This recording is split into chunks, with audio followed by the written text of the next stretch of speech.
Hi everyone, this is our channel Around My Story. Please like, share and subscribe. Avec le recul, je me rends compte que j'ai été élevée dans un monde très étrange. Au centre de ce monde se trouvait ma mère, célibataire, héroïnomane et, du moins à mes yeux, la meilleure mère du monde. Chaque jour, il y avait un moment où elle me disait « J'arrive dans une seconde » avant de disparaître dans sa chambre avec quelques-unes de ses amies et de fermer la porte à clé. À 7 ans, je restais longtemps devant cette porte fermée à clé, essayant d'imaginer ce qui se passait de l'autre côté. Il m'a fallu des années pour comprendre ce qu'elle faisait là-dedans. Pendant longtemps, j'ai pensé que les adultes faisaient une sorte de sieste. Ils sortaient de cette pièce si calme, si détendu et si joyeux.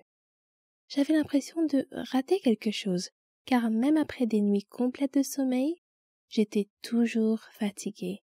Je voulais devenir exploratrice plus tard. Et je savais que cela me demanderait beaucoup d'énergie. Ma mère avait énormément d'amour à donner, et c'est moi qui en recevais le plus. Nous jouions ensemble tous les jours pendant des heures, et nous rêvions d'aventures ensemble. J'étais Link, elle était Zelda, et notre mission était de vaincre le méchant démon qui vivait à quelques pas de notre maison dans l'ouest de l'Autriche. Tout d'abord, nous devions nous procurer une carte, afin de pouvoir localiser le démon et le détruire. Si ma mère était trop fatiguée pour notre mission, elle devait boire une potion à base de gousses de pavot pour reprendre des forces. Ma mère recevait généralement ses amis chez elle, comme Werner, qui m'a dit qu'il tirait son énergie de la nature et des arbres. Werner me racontait toujours les heures de gloire du club de football autrichien, tandis que le petit ami de ma mère, Adam, m'a appris à jouer aux échecs quand j'avais 6 ans. Il avait appris à jouer pendant son séjour en prison. Le seul mensonge que ma mère m'ait jamais raconté est sans doute que mon père était mort dans un accident de voiture avant ma naissance. Ce n'est que des années plus tard, lorsqu'Adam et elle sont devenus abstinents, qu'ils m'ont expliqué que mon père biologique était mort d'une overdose d'héroïne. Après avoir passé quelques mois en prison pour possession de drogue, il avait pris sa dose habituelle, mais sa tolérance avait baissé pendant qu'il était en prison et la dose s'était avérée trop forte. Dans sa douleur, ma mère enceinte a envisagé de se suicider, mais un livre qu'elle a lu l'a convaincue qu'elle se réincarnerait sous la forme de vie la plus inférieure si elle le faisait. À l'école, j'étais un peu une enfant turbulente, grossière et mal élevée, mais c'était la norme là où j'ai grandi. Nous vivions dans un grand appartement vert au rez-de-chaussée d'un immeuble. Nous ne faisions confiance à personne qui se donnait la peine de frapper à la porte principale, car seule la police et le facteur le faisaient. Pour moi, c'était la même chose. Tous les autres passaient par le balcon et entraient directement dans notre salon. Un visiteur fréquent était le dealer de ma mère, que nous appelions le grec. Une fois, alors que maman était dans sa chambre, le grec m'a forcé à boire un verre avec lui. Je n'avais que 7 ans à l'époque. Lorsque ma mère l'a découvert, elle l'a chassé de la maison. Mais, comme elle me l'a expliqué plus tard, tout le monde a droit à une seconde chance, et elle a fini par le laisser revenir. Au cours de l'été 1999, alors que j'avais 8 ans, ma mère avait vraiment des difficultés avec sa consommation de drogue. Adam semblait proche de la mort après 23 ans de dépendance. Et je commençais lentement à comprendre ce qui se passait autour de moi. Ma mère s'était convaincue qu'elle pouvait se droguer jusqu'à ce que je sois en âge de comprendre ce qu'elle faisait. Mais la vérité, c'est qu'elle ne pouvait pas s'arrêter. Un jour de cette même année, son vieil ami Mike est venu me rendre visite. Il avait été en prison avec Adam pour contrebande.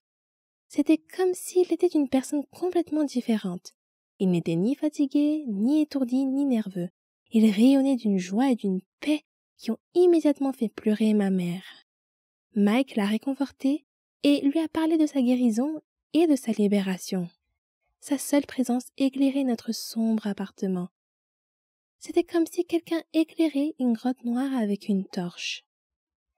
Adam l'a mis à la porte de l'appartement avant de casser quelques meubles et de crier qu'il ne voulait plus rien avoir à faire avec Mike.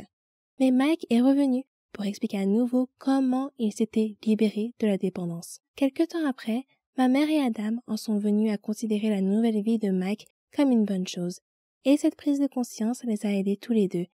Des dizaines de tentatives de désintoxication avaient échoué. Les médecins, les psychologues et les travailleurs sociaux ayant insisté sur le fait que la volonté d'arrêter la drogue devait venir de l'intérieur, une force qu'aucun d'entre eux ne pensait avoir. Mais leur ami Mike avait réussi à s'en sortir grâce à sa force intérieure, ce qui a donné à Adam et à ma mère l'espoir d'en faire autant. Mon beau-père est devenu abstinent après plus de 20 ans de toxicomanie, tandis que ma mère a vaincu une profonde dépression qui l'avait conduite au bord du suicide à plusieurs reprises. Ils avaient ressenti le vide, la tristesse et le désespoir, mais ils étaient désormais remplis d'amour et de sécurité. Malheureusement, tout le monde autour d'eux n'a pas eu la même chance.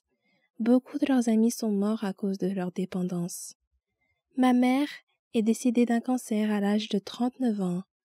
Tout au long de sa vie, elle a vaincu des monstres et des démons, tout en témoignant à ses proches une incroyable dose d'amour. Au milieu du marécage de la drogue dans lequel j'ai grandi, j'ai eu une enfance magnifique et je ne peux que la remercier pour cela. 7 ans peut être un âge très critique dans la vie d'un être humain. C'est l'année où l'on passe du CP au CE1. C'est peut-être aussi l'année où l'on pratique pour la première fois un sport qui façonnera notre avenir. Mais pour moi, c'est l'âge où mes parents ont décidé de mener des vies séparées.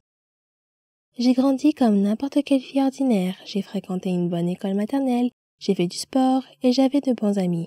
Mes parents, si je me souviens bien, étaient toujours de bonne humeur, l'un envers l'autre et partageaient la joie d'élever leur fille ensemble. Je n'ai que peu de souvenirs des mauvais moments où mes parents se disputaient.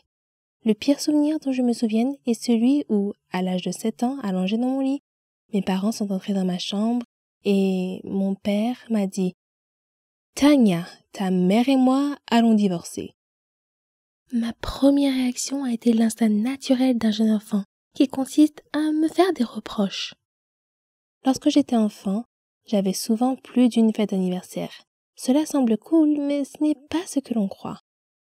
Je suis une enfant issue d'un divorce. Mon enfance ne m'appartenait pas. Elle appartenait à mes parents. Je me suis perdue dans tous les efforts que j'ai faits pour apaiser les deux camps de ma famille. En me déplaçant seule entre deux vies distinctes, j'étais en marge de chaque famille. Jamais une initiée. Les personnes que j'aimais le plus n'étaient jamais dans la même pièce.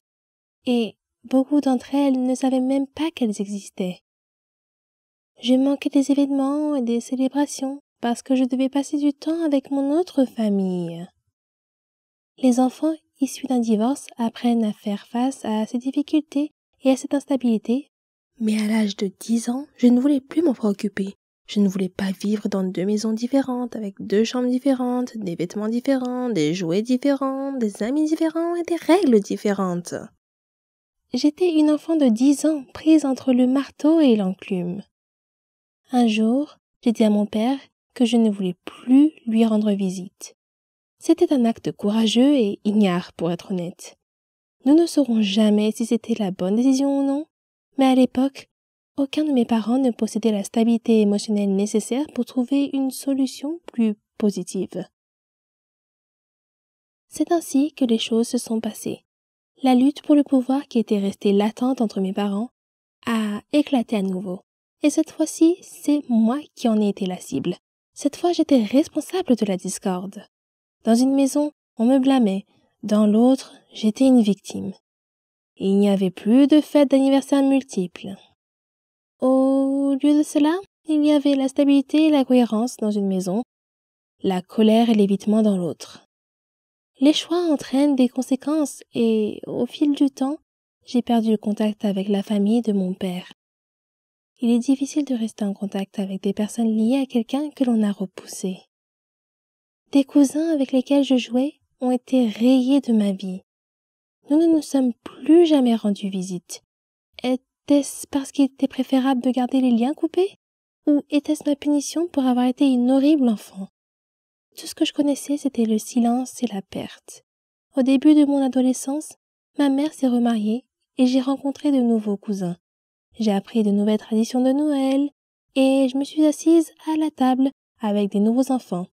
Au lieu de reballoter d'une famille à l'autre, la vie s'est stabilisée. Même si je n'avais des nouvelles de mon père qu'une ou 2 fois par an, la vie était relativement stable. Mais les choses ont changé à nouveau lorsque ma mère et mon beau-père se sont séparés au cours de ma première année d'université.